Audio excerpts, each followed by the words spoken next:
Bob runs Camaro Specialties. When we have a problem on the tech line and we can't answer it, we call Bob. And he's been real helpful at our conventions in the past, and we're really glad that he can be here to help you in your restoration. We're videotaping this program, and it will be available after the convention. When we get home, we get them duped so we can make them available for you. So there'll be no videotaping as we're standing here. So we appreciate it. And without any more introduction, Bob Harris.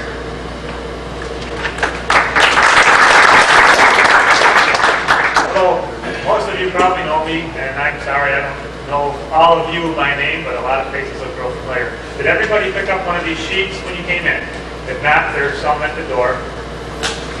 This is a little outline to kind of help you go along. We're going to talk about restorations. I'd like to ask you a couple questions. How many of you have restored a Camaro? Or your husband has restored a Camaro? Okay, pretty near everybody. A lot of this is going to be pretty repetitious to you. I imagine I'll hear a few snickers and laughs. Things will sound real familiar, and you'll probably say, gee, I wish somebody would have told me that a few years ago. For those of you that haven't restored a car, are thinking about restoring a car, or maybe you bought a Camaro and you showed it for a few years and you've enjoyed it, and now you would like to try restoring one yourself, I hope that this seminar will be some benefit to you. I have an outline prepared. It's been a while since I was in high school, and even when I was in high school, I didn't usually pay much attention to them. So we'll kind of use them for a guideline. We'll see if we get through it all or we don't. It's 12:15. I think we have to be done by 1. Just keep going. 60 minutes. I'll stay as long as there's anyone to talk to. At any time while I'm speaking, if you have a question and you think you got to ask it right away, just raise your hand, and if I don't see it, whistle, yell, or whatever, get my attention. Because if you're like me, you think of things, but if you wait too long, you forget. And the more the older I get, the more I forget. That's why I have these slides here, so I can remember what a Camaro looks like. Now this car here, we'll be looking at this for a while before we get started. This is an example of a car that you probably wouldn't want to restore. Something to look at when you're tired of looking at me. The object of this seminar is hopefully, so if you do decide to take on a restoration, you'll find it enjoyable. I've had a lot of people, as I've been selling parts and doing restorations, that have, really hasn't been an enjoyable experience for them. Sometimes it's been a nightmare. I've had a few customers that had marriages destroyed over restoring a car. And in fact, there's one couple that just finished their car and they're still married, but they're working at staying together, and they call it the money pit. And I'm sure we've all called our car the money pit at one time or another. We'll see if we can't keep the project from becoming Camaro Project bankruptcy. All right. I've got a few things that I'd like to talk about. We're just going to hit on some considerations that I think you should think about before you start a project or before you start your next project. What exactly do you want to do with your Camaro? If you want to just have a nice Camaro to drive and enjoy, it goes to cruise nights. In Buffalo, we've got a cruise night every night of the week. Probably most major cities do now. You can go to a cruise night every single night, 7 days a week. Show your car off, enjoy it, have hamburgers, take the family out. It can become a really rewarding experience. It's something that, especially today with emphasis on keeping the families together, it's something that we can use to centralize the family. If you've got kids that are growing up, you can get your son or your daughter interested in the car. It might keep them off the streets, keep them out of trouble, give them something to go out and earn some money for. There's a lot of really good things about restoring Camaros. Really any car, but we're going to talk about Camaros. If you get into the showing aspect of it, you can drive your car to the show. That's why the Camaro Club has a driver class, so you can drive your car and still get in a car show and still be competitive in your class. Obviously, we aren't all going to get certified gold Camaros the first time out, and it's just not going to fit in our budget. So you got to decide if you're just going to drive your car, if you want to drive it and show it too, or if you want to really get serious and get into showing. And some guys, they're just really competitive. I kind of consider myself that way. I can't seem to do anything halfway. Every time I try to, I end up going all the way anyway, and it does get expensive. Even in the, I have a parts just laying all over the place, and it's really easy to just grab a new part, put it on the car, but boy, I'm paying for it too, and it does get away from you. I didn't put a fourth line in here. I thought about it, and I thought I'd mention it. There's a lot of people out there that are doing Camaros strictly for investments. And in the past, they've been extremely good investment. Right now, they're still a decent investment. The economy's not, it's no news to anybody that the economy's not where it should be. And some of our cars aren't worth as much as they were 2 years ago. But what I like is we're holding on to them. The price is staying up there, and when things get better, the cars are going to go up in value too. And there's a category of people that are doing cars strictly for investments. But I didn't put a fourth category in there because I don't like the guys that just put their car in the garage and nobody gets to see them. You guys are here at the Camaro Club convention, so I'm sure none of you are here. But if you got a car and put that kind of time and money into it, you got to get it out and let people appreciate it. Okay, so that's why I didn't put a fourth class in there. All right, now other things to consider. How much can we afford? And what's our budget going to be like? If we have a real good job and a lot of loose money and a lot of time on our hands, I guess we can go nuts. Do it right up, ground up, the whole frame off, replate, refinish everything, and it look like the certified gold cars that we have out there. There's some beauties out there this week. Now, if you want to do your car that way, but you don't have enough money, hopefully you're a little better at budgeting than I am. I can never handle that. I got married, we tried to figure out a budget, and it just didn't work. About 6 months later, I just gave up on the whole idea. Just said, well, we'll pay the bills as they come and try to save the money. I'm just not good at it. But if you can stretch your out, it can fit into any budget. I've got some customers that have worked on the same cars, and they haven't come out of the garage. It's been 6, 7, 8 years. And I'm sure there's guys that have been working on it even longer than that. And maybe they have really stressful jobs at work, and they just come home and, they get to go in the garage and tinker a little bit every night. They don't care when it gets done. It's therapeutic. Maybe they've got a wife that just always on their back, and the garage is a mistake, Pretty soon just these big hairlines on there. Okay, the time factor.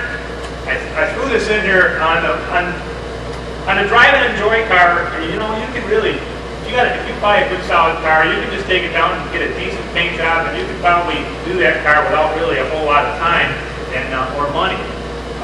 But in our restorations that we do, we don't do a lot. We'll do maybe 3 or 4 total restorations a year. Now I've been squeezing in a few what we call partial restorations. If someone wants their undercarriage done, rent a new car, we squeeze a few of those in.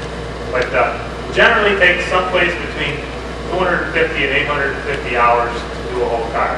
And depending on the shape the car is in and how complete the car is, you can. I talked to Greg Donahue from Greg Donahue Restorations. He said that on a total complete restoration, it's not unusual for him to spend $1,200 to $1,400. Now, we've never had to put that many hours into a car, but we strictly do 67, 8, 9 Camaros. So you can really get specialized, and you can dig right into it. You know where every nut and bolt is, where everything has to be. You don't have to waste time researching, and that saves a lot of time. But anyway, it could take you conceivably up to 1,000 hours to do your car, so you have to consider that. If you want to get your car out in a summer circuit and you start on it in January, you're probably not going to make it. All right, ability and space. I threw that in there, and that's kind of common sense. Before you restore a car, you got to have some place to do it. It's really difficult to restore a car in the driveway, and especially if you live up north where I come from. I swear winters get a little longer every year, and they're up to about 8, 9 months now. So we don't have a lot of summer. You need to have a heated garage. You need to have a dry garage.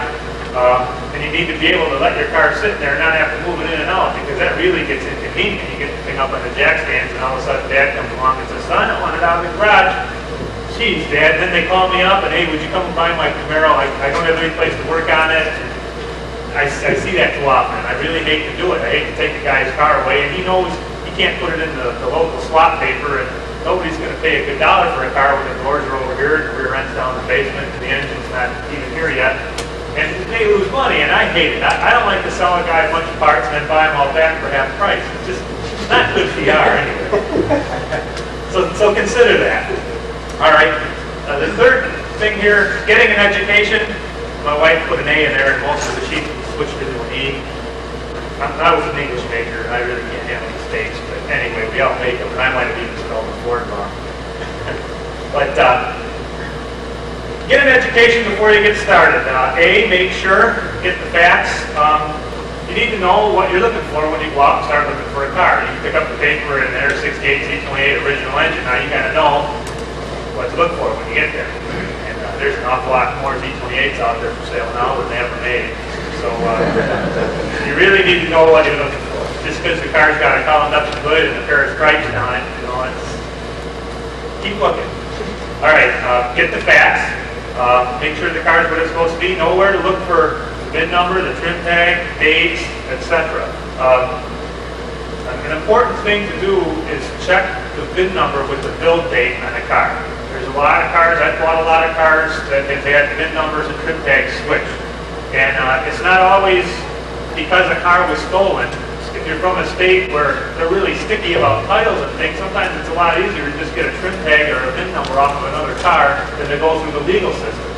And that's obviously against the law, but it's being done. And a lot of times, if a guy has a car for sale that he bought from somebody else, or bought it from somebody else, and who knows who switched the tags. But somewhere along the line, we got to know, because you don't want to get deep into your restoration and have someone come along and say, "Gee, your car was built in February, and you got a July trim tag, you know, or a July VIN number." You need to know that. And CAMARO Club has been researching this, and they've come in 8 and 9s. They've got pretty well down what cars were built in what month by the VIN number. So you know that they have a 900 number. You give them a call, you check it out.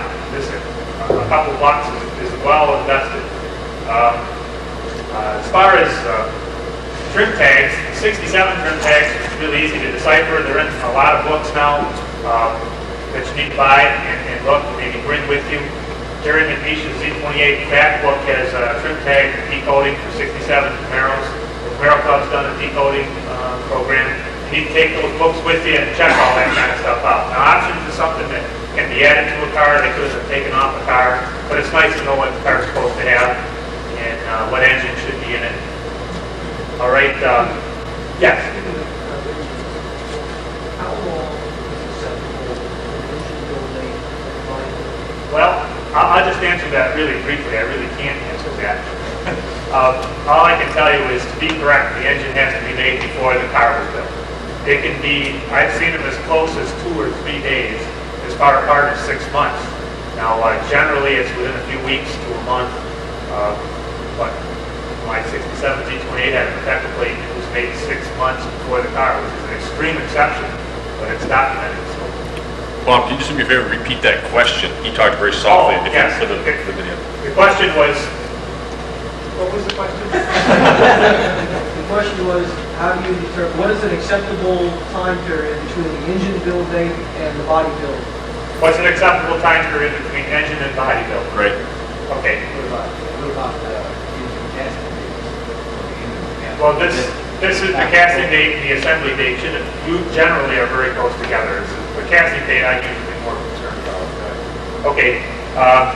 We'll have some time for some questions and answers too. If you want to jot down, we can catch them later, or just, like I said, just butt in. Okay. Major components, part numbers. That again is the material is in the books. The CAMARO Club has it recorded. You need to know if you've got, I would say the most important thing is the correct engine in the car. That's one of the most important things. Rear ends, you can locate, even engine blocks, you can locate, get dates close. But you need to know that when you're buying the car, because you need to be able to make this guy an intelligent offer, and you need to use it for negotiating. Okay, so the more you know, the better negotiator you're going to be. And very often, and Frank can vouch for this, an owner doesn't even know what engine he has in. He just presumes it's the right one. So you may educate him, and he may deflate his bubble, and that price might drop drastically. But you may not even want the car anymore. All right. Critical areas of potential weakness. We're going to get into that with the slides here. I'm going to tell you some of the places to look for, which are the most expensive to repair. Some cases, they're just not worth repairing. Okay, get a feel for cost of parts and repairs. This is something that people just very often come in, and I'm not a good car salesman. I consider myself very honest. The last thing I want to do is deceive or lie or trick anybody. So I just tell them flat out, you know, if your car's not worth restoring, why don't you go buy another car, get what money you can out of it, and start with something that's a little more solid. I can sell the guy quarter panels, floors, trunks, trunk extensions, frame rails.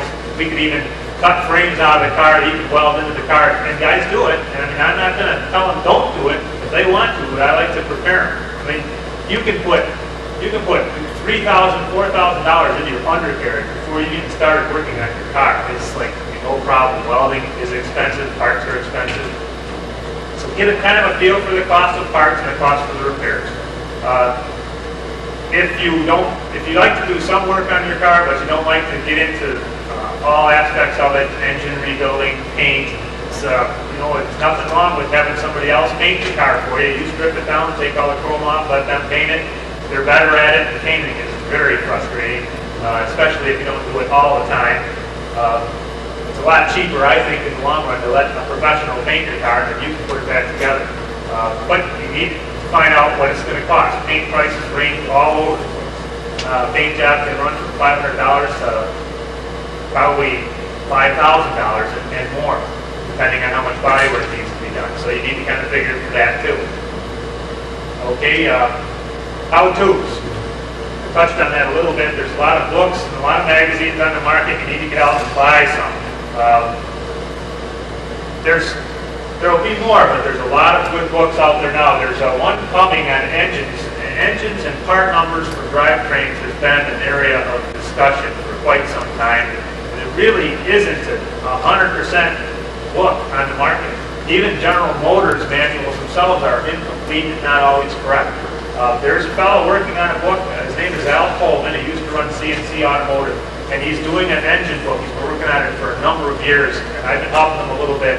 He's very thorough, and it's going to be a real good book. And it should be out sometime this year. It should have been out by now. He's missed his deadline. It's going to be available through Classic Motor Books, and I would imagine all your Camaro part vendors will be selling it. It's going to be a good book to have. On the 67 and 8 Z28, Jerry McNeish's fact book is a real good book with a lot of numbers and documentation in it. That's a good book to have. You've got a 69, I believe he's working on a 69 book now. There are a couple other 69 books on the market that are decent books. I know there's some mistakes in a lot of different books, so you can't always take any of these books as gospel truth. Check it out. Don't be naive. If you're pretty sure, it doesn't hurt to just call the Camaro Club and verify some part numbers. There are some mistakes out there, and in the magazines, they do it all the time. Magazines work with tight budgets, and they've got editors and guys that are trying to write articles on Camaros, Chevrolets, Fords, Mopars, the whole gamut, and it's pretty hard to be an expert in all those fields. So when you see it in CarCraft magazine or some magazine lists a bunch of part numbers, chances are they're probably mostly correct, but they do make some mistakes. And we have a real hard time straightening them out. In fact, just recently, for instance, I sold a fellow up here of 302 exhaust manifolds. And there's different books that have got 3, 4, or even 5 different part numbers for these exhaust manifolds. And if you call up 3 or 4 people and they all tell you one thing, and then you call the Camaro Club or you call me and I tell you something different, then you don't know what to do. Now I got 2 guys that say this, 3 guys that say that, and this particular fella didn't believe me, and I'm like, well, I'm really sure, I will guarantee it, but what do you do? I mean, who's going to prove it? Somebody's got to get this stuff in writing, and they got to do it right. So check this stuff out. Talk, listen, ask questions of the pros. Well, that's what the Camaro Club 900 number's for. Give them a call, ask them questions. If they don't know the answers, they're going to check with some of us. I think Ed Means here. He's one of the advisors. I'm an advisor, and there's several others, and they do look us up, and they do ask us if they're not sure. They're going to try to give you the right information. I said before, talk to the guys who store the cars, talk to the painters, get some input and some feeling of what this stuff's going to entail. All right, choosing a car. I want to show you a few slides here that kind of help you out. Do you want to dim the lights, Frank, or should we just let it go? Okay. Looks fine. You can see that all right? Okay, this is a Camaro that we bought for parts for $200. We got one of the $200 of the parts off of it, but it's very obviously not the kind of car you want to waste any time with unless you buy it in the car. The rocker panel stayed on the trailer when we unloaded this car. The whole rocker. I mean, I saw parts of a rocker I didn't even know existed. That's obviously not something that you're going to want to drive too far to look at. All right, this is I just threw this in here for kicks. pictures in there backwards, the heater box, you know, we just didn't bother switching it around. But this is a 69 pace car. This car is restorable. If you really, really want a pace car, you don't have very much money. The guy would sell it. He brought us to it to restore, and I kind of talked him out of it. Just not a whole lot there. This is a COPO Camaro. To the best of my knowledge, I'm 99% sure. I tracked it down to the original owner. It's a solid car. It looks like that. Somebody started to strip the paint. It had been raised, but the quarter panels are still fairly intact. I'm going to use this car for an example of a few things to look at.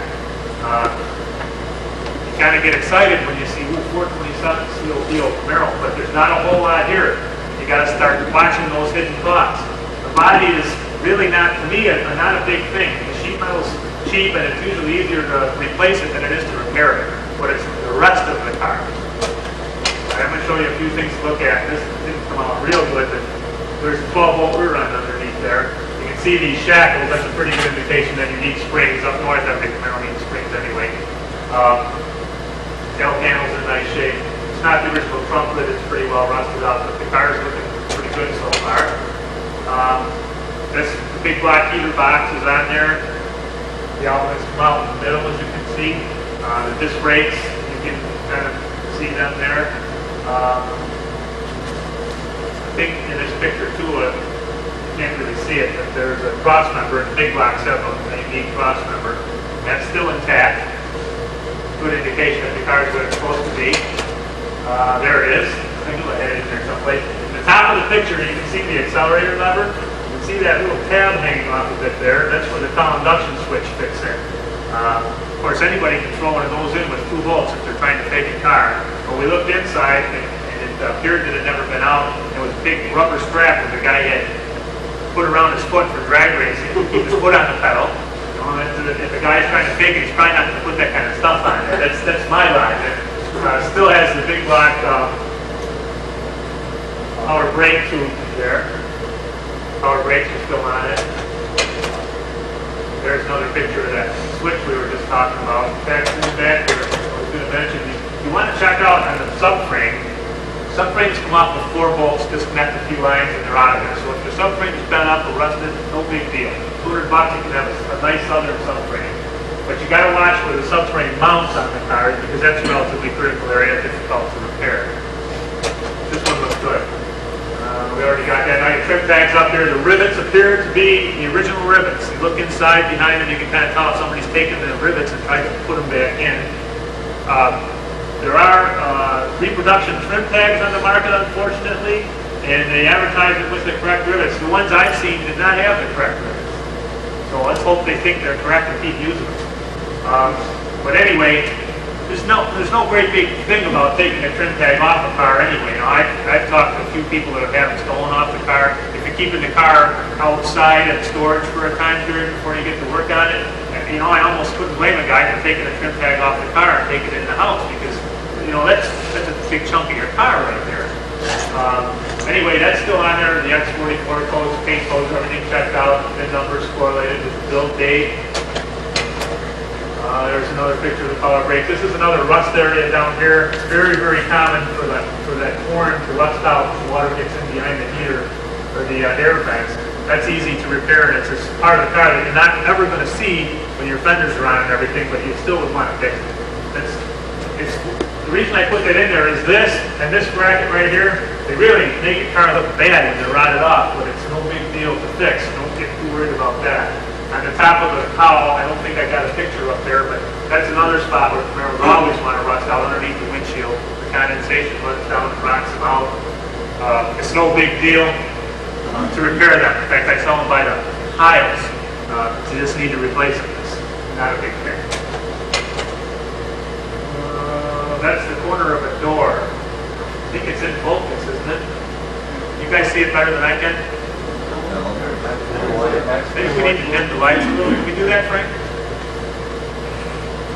You don't need to see me. I don't think it's going to show up that well. No? It's bad.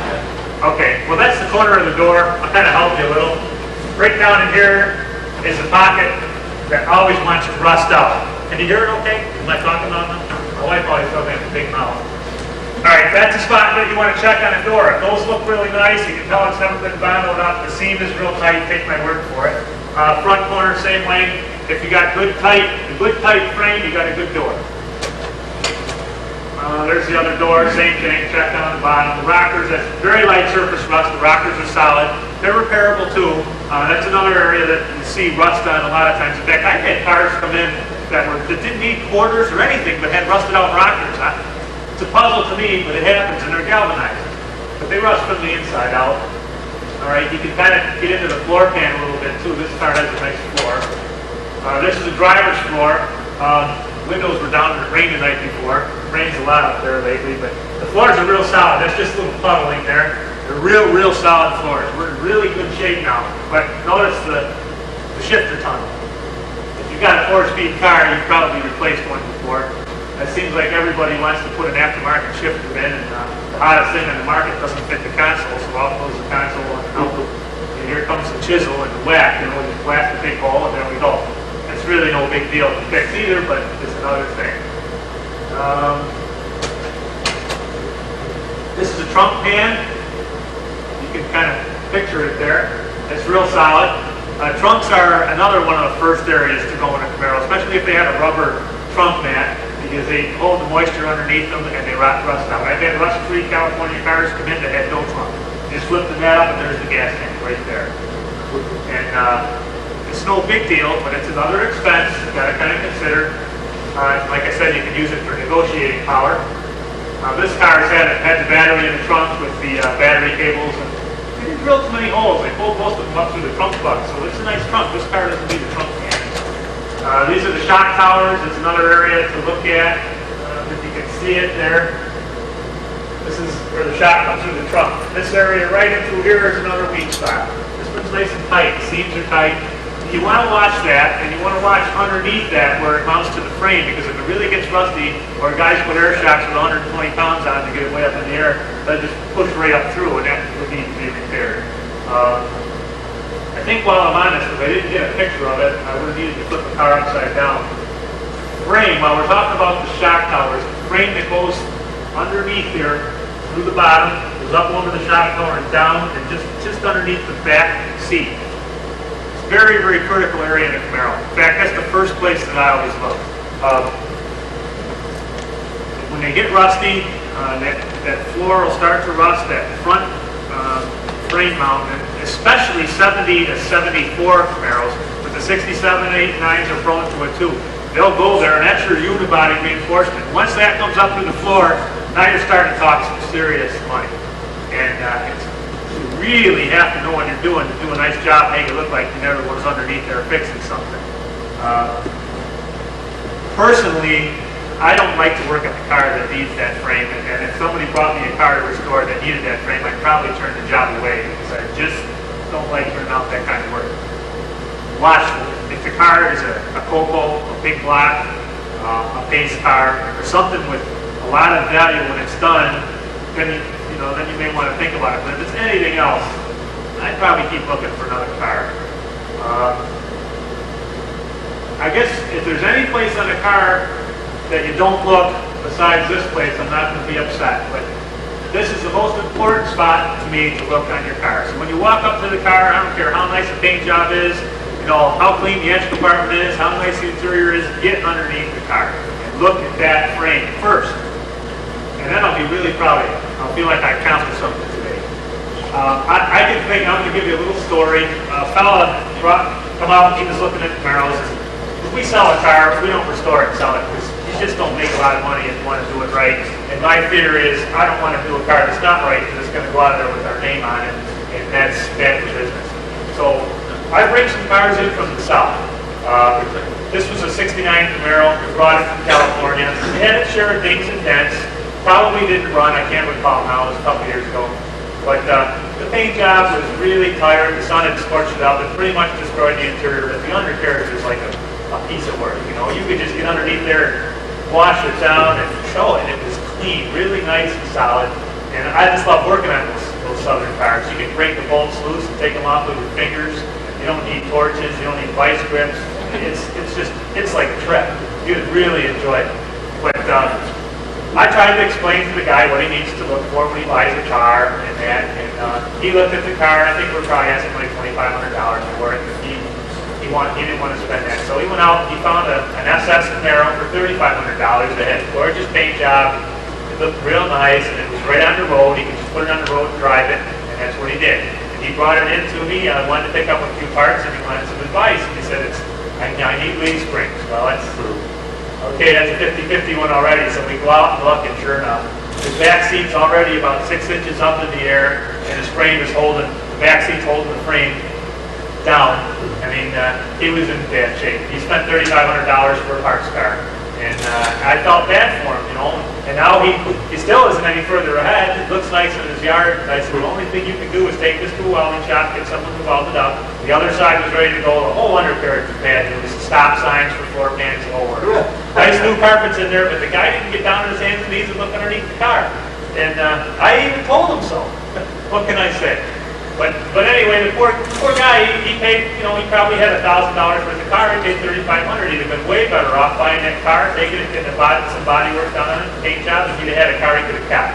So that's what I wanted to stress right there. That's basically what the whole seminar is about. The under shock color, that come out pretty nice. You can still see some of the spatter paint. I love seeing original spatter paint in the trunk, because then you know you've got something to work with. There's that nice big heavy-duty battery cable running up through there, no big deal. I think that's it in the slides.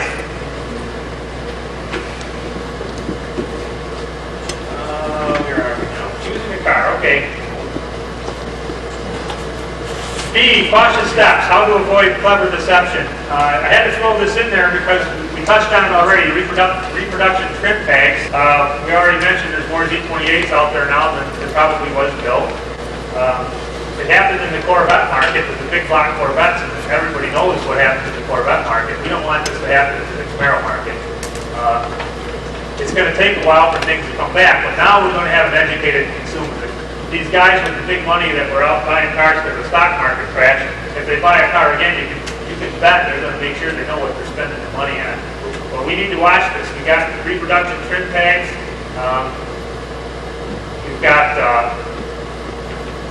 guys even making VIN numbers. We got to really watch close. And we already mentioned check VIN numbers with trim tags, check the build dates, look for original body color someplace on the car to see if the car original body color matches the color that's on the trim tag, things like this. Unfortunately, there isn't any kind of factory documentation yet available on the Chevys. I'm optimistic. I'm hoping maybe someday some of this stuff will come out. But there are ways to find out whether a car is original or not.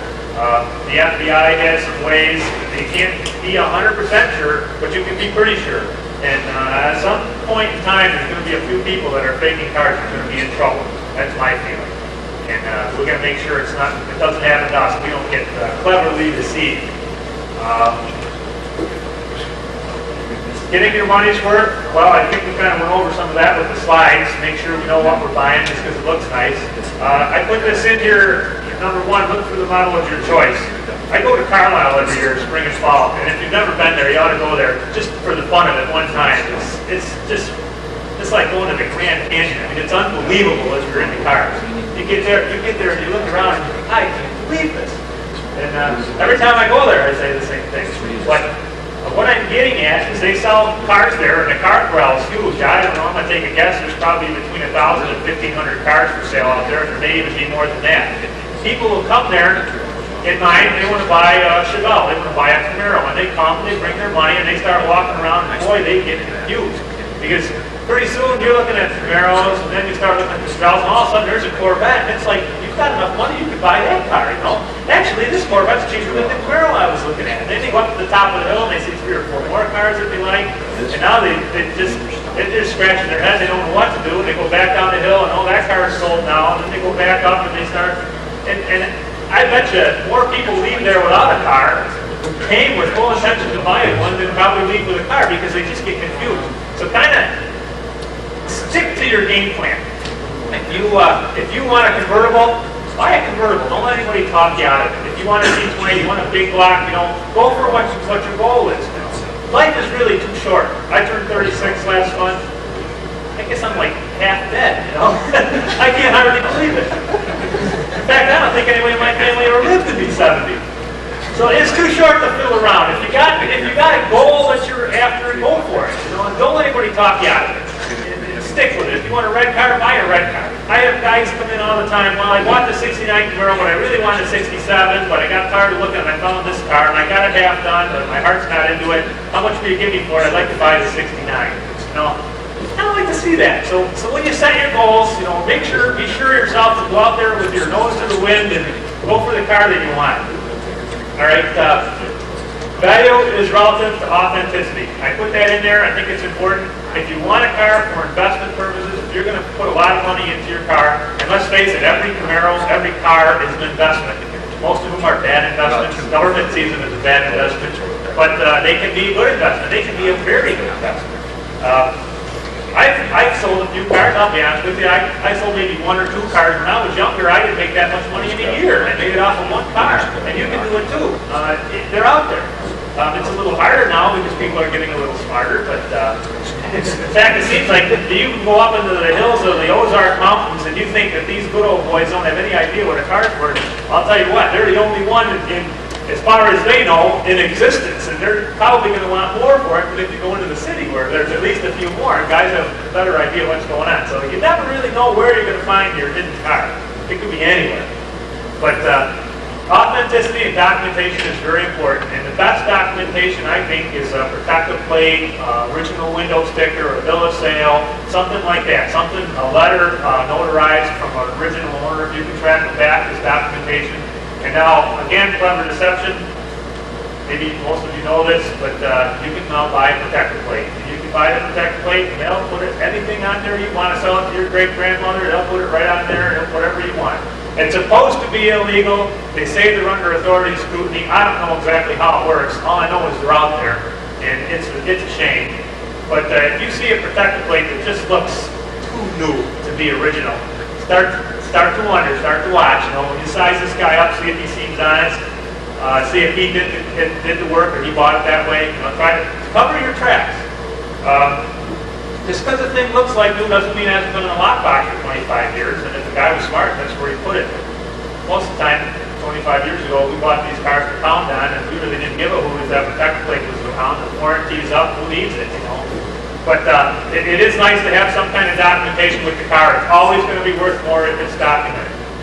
That's what the certified gold or the certification program is about. We want to look the cars over and try to determine that they appear to be original. And if there's something that we see that looks hokey, we're going to tell you. And you may not like it, and you might not be the most popular people in the world for it. But I think that's why you bring in the car to us to certify. Don't give up. I had to throw that in there. I'm not a quitter, but I've given up on a few things in my life. I've given up thinking I'm ever going to have a full head of hair again. It's going back a little more every year. So sometimes we have to be realistic. But don't give up. You know, if you're looking for the car and you're getting discouraged, you can't find the car that you're after, give it a little more time. It might be in the next newspaper. It might be in the next town you cruise through. You never know. Don't give up. And fourth, be nice. I had to throw this in there. You've got to be nice. You know, a lot of times you might drive a considerable distance, and I'm sure some of you got some horror stories to tell, to go look at a car that's advertised in the paper. I'm thinking of one that the Camaro Club went to that was in the magazine this month, the 375 Motor Space car. I don't know how far they went. I don't think they told us, but sometimes these people don't know what they have. Sometimes they do. Sometimes they're hoping that you're the stupid one. But I've had some people come down to me too, and I try really hard to represent a car the way I think it is. But a lot of people are being optimistic, and you tell them it needs paint, they think it's just dull. They don't realize that it's half primer and it's got some dents in it and things like that. But when you go look at a car, if it's not what it's supposed to be, don't insult them, you know. Don't say, this car doesn't have the original engine, it ain't worth nothing, you know. How many times have you had that happen to you? I mean, somebody's going to get corked in the nose sometimes with words like that. So be nice when you look at the car. If you're not interested in it, you don't have to waste the guy's time. You don't have to waste your time. You can just say, well, I was hoping to be a little nicer, you know. Well, maybe I'll be back and see you later, get the car in. I don't care what you say about it, but don't say it to his face. Just be nice. I had to throw that in there because I've done it a few times. I don't like it either. Okay, that's the chapter. And I might have a little method in my madness here. choosing a part supplier. I'll try to be objective. I sell parts. But a couple things you want to keep in mind. Prices. We don't want to pay top dollar for a price. We want to get a fair price. Check out the prices. There's people out there that are selling stuff dirt cheap. I mean, there's some stuff in Hemmings that I see every once in a while, and I tell you, I would never sell anything that cheap. They're not making hardly anything. I don't know if they're stealing this stuff or where they're getting it from, but they're not getting it where I get it from. But the idea is if you just want to buy parts, fine, go for the cheap price. But there's more to it than that. You want promptness, you want to make sure they have a good inventory. Now, when we started out, we didn't have a real big inventory, but I put every single penny I had for probably 5 years right back in inventory. When a guy comes in and he wants something, I want to have it for him right now. And if somebody calls on the phone, I want to have the thing in stock, so I don't have to wait a couple weeks to get it in, so I can send it to you, and it's going to take you a week or two to get it, We need the parts now, and most of the time we need them yesterday. So that's an important thing. Make sure that they have the stuff in stock. And another thing that happens, and it's been terrible this year, some of the suppliers, realizing that there's a bit of a recession and sales were down last year, they don't bother making quite as much stuff this year. And actually, things have been going pretty good this year. The only problem is these suppliers don't have anything to give to us, the retailers. And they don't tell us the truth either. I'll usually tell you if you call up, well, I don't have it in stock, when do you get it? Well, I don't know. That's, a lot of times that's the case, and I'm going to tell you, that's not what you want to hear, but I think it really is. If I tell you, well, they should be here next week, and if they're not here for a month, and that's taillight doubles are the perfect situation. If you need 68 taillight doubles, you know what I'm talking about. They come, there's 50 of them. They're gone, there's not enough to fill the orders, what are you going to do? The suppliers don't have them again. They keep telling us, we'll have them next week, and next week turns into next month, it's next year, and it's terrible, and it makes us feel bad. But you want to make sure that the guy's telling you the truth. Method of payment, that's really not that important. The reason I put it in there is when I first started the business, I had a young fellow come in, he got his first credit card. He ran out of money, so he got a credit card. They just about give it to you in the mail. I think I get a free one every week, and I have to take them away so my wife doesn't see them. She's pretty good, but I personally would be worse at them than she is, and I don't want to touch the things because it's like easy money. It's nothing, just no such thing. But anyway, this poor fella, he ran his credit card up to the max to get parts for his Camaro. Of course, when the bill came from the credit card company, he didn't have the money to pay it. And next month came, now they're tacking on some pretty big interest. He still doesn't have the money, but he's in the car goes to the paper. Now the car is dismantled. He can't get a decent buck for it. He just gets enough money to pay his credit card bill off, and I'm the bad guy. And in fact, for 5 years, we didn't take credit cards. We didn't take them until last year when I realized I wasn't with so many parts if I didn't take some credit cards. That's why I threw that in there. That's common sense, and I'm sure there's anybody in this room that doesn't know how to use a credit card. But I just threw it in case there was one guy. Knowledge. Make sure that your part supplier knows what he's talking about. You want to call up and ask for a part, you may not know the exact name of the part. You want to make sure that when UPS truck pulls in, he's got the part in the box that you need. So you got to make sure the guy knows his cars, and that's why I don't sell Ford cars. I don't know anything about Ford. Willingness to help. You want to get a guy that's at least going to help you out a little bit. Now sometimes, I know I'm real busy, I don't know how the other guys are. There's times where I just can't come to the phone one more time today or I'm just going to explode. But generally, what we do is we'll ask people to call us back between 4 and 6. UPS is out of there, shipping's done, and I can settle down a little bit and answer questions. I don't have any problem with that. Everybody says they need a 900 number because they're driving me crazy. Well, if they're the customers, they're not driving me crazy. Don't have to worry about it. You want to make sure that you got a part supplier that is willing to answer your questions and knows the answers. Or if he doesn't know them, he'll send you to the right person. You don't want somebody who's just going to sell you something. And there's a few out there that are like that. And in any business, there's always somebody that's just looking for the easy buck. Okay, digging in.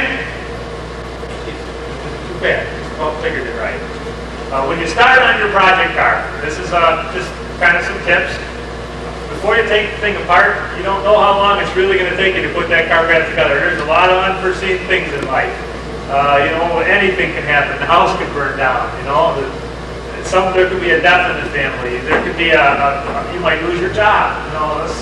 God forbid that would happen, but it's happened. So when you take that car apart, take a lot of pictures of it, write some notes, check things out. It's a good time to find out things you need to know. If you notice something on the cars you're taking apart doesn't look quite right, you might want to check it out then, because you might forget to do it later until you get ready to put the thing back together. So take a lot of notes, take a lot of pictures, then start disassembling the car. When you disassemble it, you want to kind of look through it, kind of get an idea what pieces you see you're going to need to replace. You can kind of get an idea what you got to go out and look for. Start swap hunting and things. Write down anything you need to. If you got this bunch of bolts come off the door, this bunch of bolts come off the subframe, you want to probably put them in a box or a can, put a label on it if you're not really sure yourself. Make it easier later, and it'll cut the time down. Gathering parts, that's probably the next step. Now you've disassembled it, you know what you have, you know what you don't have, you know what you're going to need and you'd like to upgrade. That can be the most fun time. To me, it can be really frustrating and aggravating, but it can be a lot of fun too, going to the swap meets and hunting down the parts. Unless you're on a time schedule. That can really drive you nuts. And it seems like that piece that you need, when you need it, it just isn't there. I mean, it can be the most common part in the world, but you can call me up and say, I need what's a good example? Like a hood spring or something stupid like that. Or something that we don't say about the cars we take apart. You know, oh shoot, we got to run all around trying to find one. It's a simple little thing, but when you need it, it's aggravating. So keep a list of what you need, get your parts gathered up, and now you can start preparing them. Get them ready. You want to find out what kind of plating goes on them, what color they should be, that kind of thing. You can start, you can even, over the winter time, if you don't have a heated garage, you can take the stuff to the basement, make yourself a little spray booth, just take a spray bomb and paint the stuff up. Even if you only have an hour here or an hour there, you can pick away at it, and boy, before you know it, you've done a lot of work. And when it comes time to put it together, all this stuff is all ready to put on the car, and nice and neat and clean, and it makes it a lot more fun.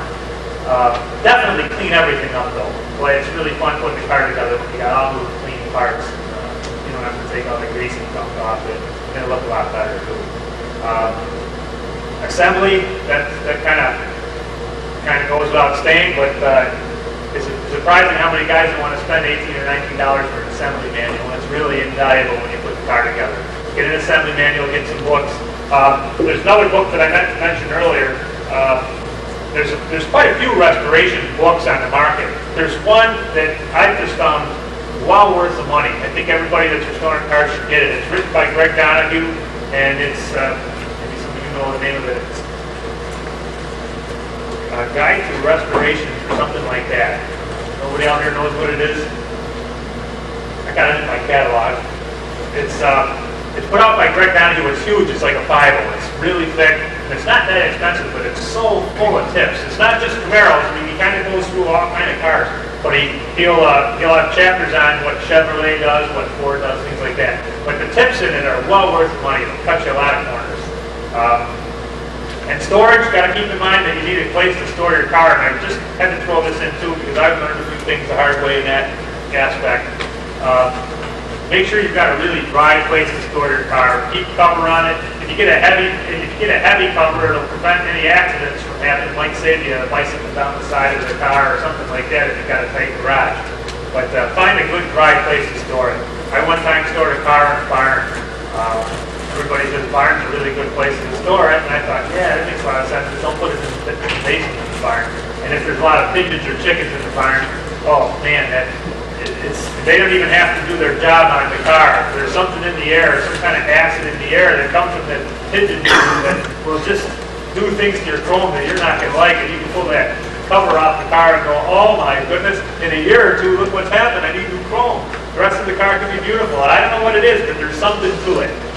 The other thing is, when I stored that car in the basement of the barn, it was nice and dry when I put it in there, and I even put plastic down underneath the car. But when I came to pick it up about a year and a half later, started to develop a leak. Plastic caught the water real nicely and just laid it right there. It got underneath the plastic, on top of the plastic, and the floor pan you could just kick right out in a year and a half. And I said, holy mackerel, I learned a lesson. So make sure you got a good dry storage, hopefully well aerated.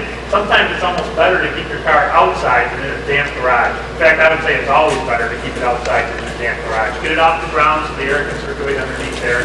And if it's not heated, you're still going to have maintenance. You're going to have rust on your bolts. No matter what you do to them, your exhaust manifold bolts will be rusted.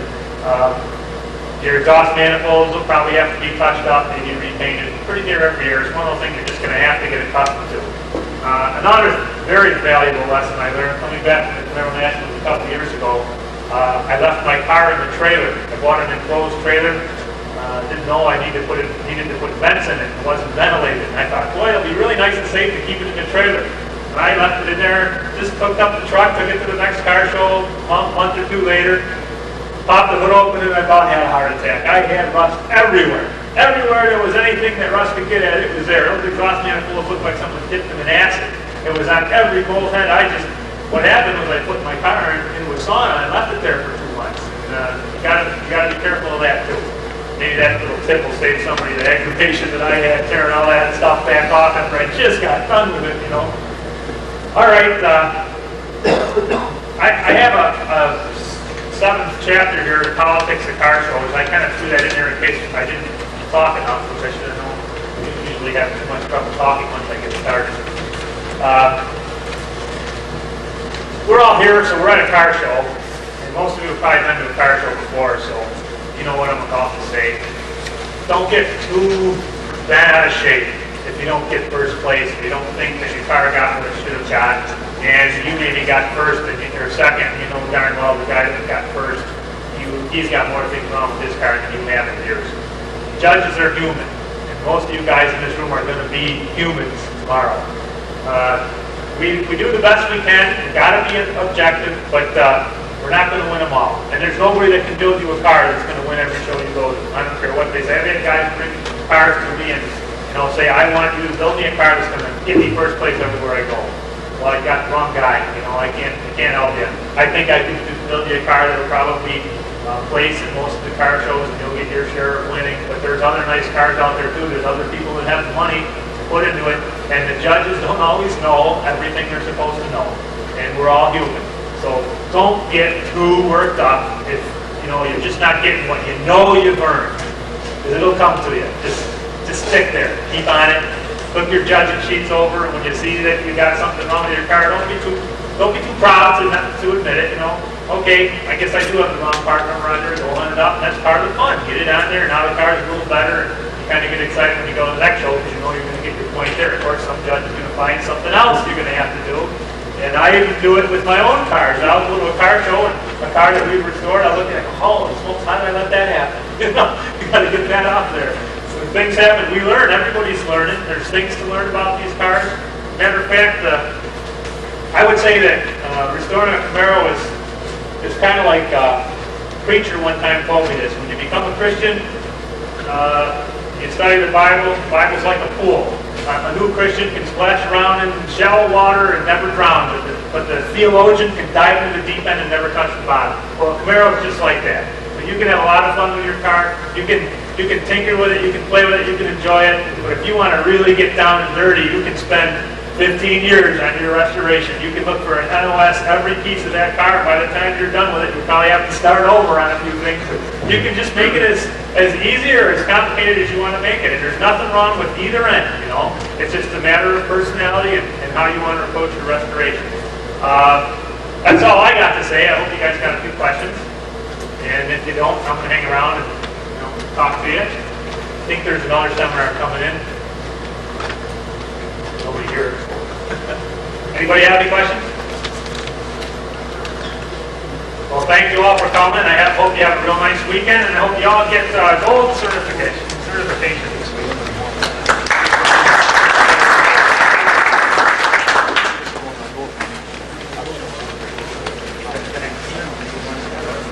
Yeah. I got the here. 7, 8, 9, and a little bit of